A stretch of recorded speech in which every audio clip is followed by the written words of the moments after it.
நீதி வேண்டும். பின்தங்கிய மக்கள் முன்னேற வேண்டும், வேலை வாய்ப்பு கிடைக்க வேண்டும், கல்வி கிடைக்க வேண்டும், அவர்கள் முன்னேற்றம் வேண்டும். அப்போதுதான் தமிழ்நாடு முன்னேறும்.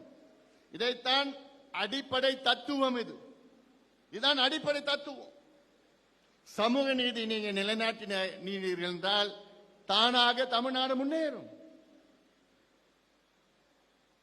அந்த காலத்திலிருந்து நம்ம பார்த்துட்டோம். தந்தை பெரியார் அவர்கள் சமூக நீதிக்காக எத்தனை போராட்டங்கள் நடத்தி இன்று தந்தை பெரியார் அவர்கள் எங்களை பொறுத்தவரை இன்று இந்தியாவிலே சமூக நீதிக்கு போராடிய முதல் தலைவராக நாங்கள் பார்க்கின்றோம். அந்த வழியிலே தந்தை பெரியார் வழியிலே நாங்களும் வந்தவர்கள் என்று இன்று தமிழக அரசு சொல்லிக் கொண்டிருக்கின்றார்கள். அதை நான் இன்று ஏற்றுக்கொள்ளப் போவது கிடையாது. உண்மையிலே நீங்கள் தந்தை பெரியார் அவர்கள் வழியில் வந்தவர்கள் என்றால் இந்நேரம் நீங்கள் சாதிவாரி மக்கள் தொகை கணக்கெடுப்பு நடத்தியிருப்பீர்கள், சமூக நீதி நிலைநாட்டியிருப்பீர்கள். ஆனால் அதையெல்லாம் வெறும் பேச்சு மட்டும்தான். செயலிலே நீங்கள் அதை காட்டுவதற்கு உங்களுக்கு என்ன தயக்கம்?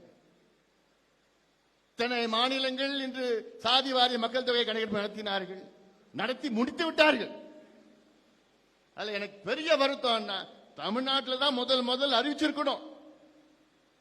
ஏன்னா சமூக நீதி உடைய பிறப்பிடம் தமிழ்நாடு.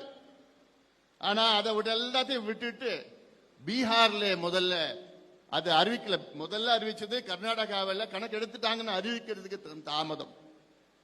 ஆனா இடைக்காலத்தில் பீகார் மாநிலத்தில் ஜாதிவாரி மக்கள் தொகை கணக்கெடுப்பு நடத்தி முடிச்சிட்டு அதுல வெளியிட்டு அதற்கு பிறகு பீகாரிலே இடஒதுக்கீடும் உயர்த்தியிருக்கின்றார்கள். அந்த அடிப்படையில் பீகாரிலே இதற்கு முன்பு இடஒதுக்கீடு 50 விழுக்காடு தான் இருந்தது.